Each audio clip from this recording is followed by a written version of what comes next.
Varicose vein ഉള്ളവർക്ക് varicose ulcer നിർബന്ധമായിട്ടുണ്ടാവൂ.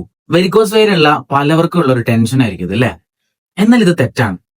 Varicose vein ഉള്ളവരിൽ തന്നെ 3 മുതൽ 5% വരുന്ന ആൾക്കാർക്ക് മാത്രമേ വെരിക്കോസ് അൾസറിലേക്ക് അത് മാറുന്നുള്ളൂ.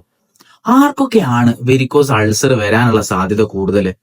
വെരിക്കോസ് വെയിൻ ഉള്ളവരിൽ ഡയബറ്റിസ് ഉണ്ടെങ്കിൽ, അമിത വണ്ണമുള്ളവര്, ധാരാളം കാലം റെസ്റ്റ് എടുക്കാതെ നിന്നുകൊണ്ടുള്ള ജോലി എടുക്കുന്നവര് തുടങ്ങിയവർക്ക് വെരിക്കോസ് അൾസർ വരാനുള്ള സാധ്യത വളരെയധികം കൂടുതലാണ്. എന്തൊക്കെ ലക്ഷണങ്ങളാണ് വെരിക്കോസ് അൾസർ ആയിട്ട് മാറുന്നുണ്ടോ എന്ന് നമ്മളെ കാണിച്ചു തരുന്നത്? അതിലൊന്നാമതാണ് കാലില് നീര് രൂപപ്പെടുക. വെരിക്കോസ് വെയിനിന്റെ കൂടെ മടമ്പിന്റെ അവിടെയൊക്കെ കളറിൽ വരുന്ന വ്യത്യാസങ്ങൾ തുടങ്ങിയവയൊക്കെ വെരിക്കോസ് അൾസറിന്റെ മുന്നേ കാണിക്കുന്ന ലക്ഷണങ്ങളാണ്. വെരിക്കോസ് വെയിൻ കൊണ്ട് ബുദ്ധിമുട്ടുന്നവർക്ക് ഇത് ഷെയർ ചെയ്ത് കൊടുക്കുക.